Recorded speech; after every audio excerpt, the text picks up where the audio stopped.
बावई के टिल्लू डेरिया जी, मंच पर विराजमान हमारे मधुसूदनगढ़ चांचौड़ा क्षेत्र के सभी आदरणीय पदाधिकारीगण और उपस्थित आदरणीय देवी और सज्जनों,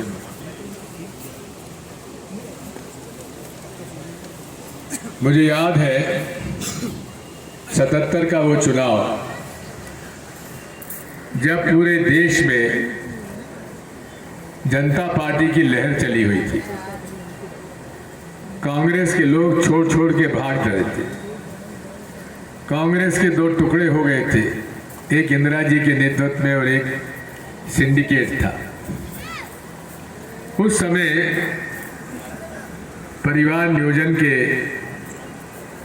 जातियों के कारण जनता में बहुत नाराजगी थी और कांग्रेस की गाड़ियां गांव में नहीं घुस पाती थी। उस समय मैंने सन 71 में कांग्रेस में प्रवेश ले लिया था और सोच विचार के लिया था। मैंने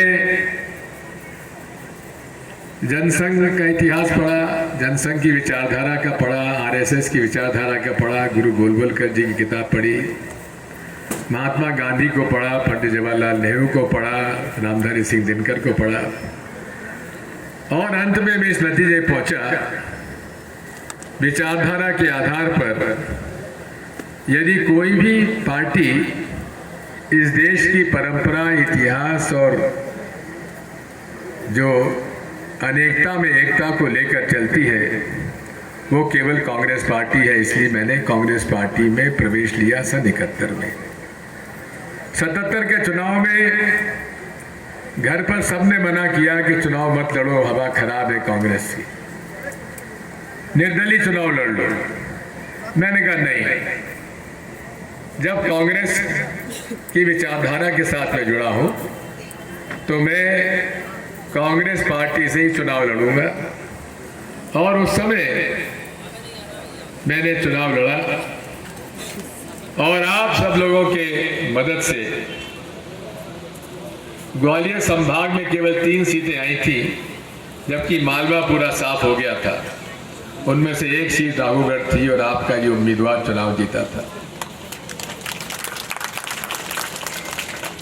आज यदि मैं जो कुछ भी हूं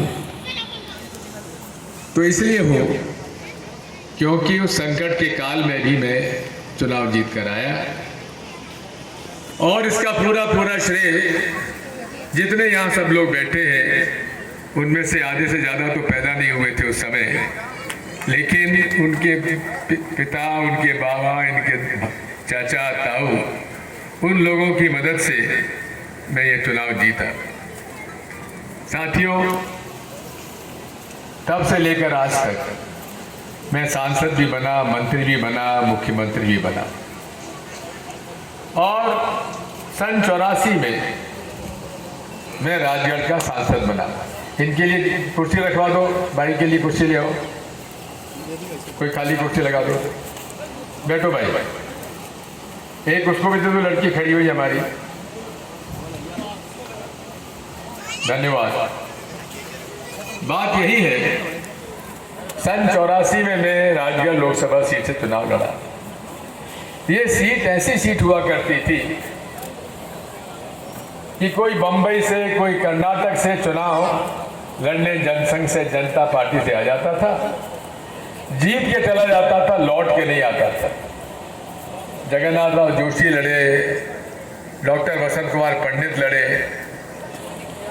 डॉक्टर वसंत कुमार पंडित बड़े अच्छे ज्योतिषी थे। जब उन्होंने को लगा कि 1984 में दिग्विजय सिंह चुनाव लड़ रहा है तो उन्होंने अपना बिस्तर बांधा और छोड़ के चले गए कि मैं दिग्विजय सिंह के खिलाफ चुनाव नहीं लड़ूंगा। और फिर जमनालाल जी गुप्ता जो विधायक थे उस समय, वो चुनाव लड़े। साथियों, उसके बाद से 89 चुनाव तो मैं नहीं जीता, लेकिन 91 का जीता। फिर मुख्यमंत्री बन गया, तो छोटे साहब 5 बार जीते, 4 बार कांग्रेस से, 1 बार उसके खिलाफ। लेकिन राजगढ़ के संसदीय क्षेत्र के लोगों से मेरा जीवित संपर्क रहा, मधुसूदनगढ़ के लोगों से मेरा जीवित संपर्क रहा। एक ज़माने में यहाँ पानी की बड़ी किल्लत हुआ करती थी। सिंचाई का पानी छोड़ दो, यहाँ पीने का पानी नहीं मिलता था और गर्मी में परेशानी होती थी। जैसे ही मुझे मौका मिला, मैं यहाँ का सिंचाई मंत्री बना और मैंने आरी ताजपुरा का बांध बनवाया और आरी ताजपुरा बांध ने मकसूदनगढ़ के हालात बदल दिए। क्योंकि मेरी मान्यता है किसी भी क्षेत्र का विकास तभी होगा जबकि उसकी धरती में पानी पहुंचे, और तब से लेकर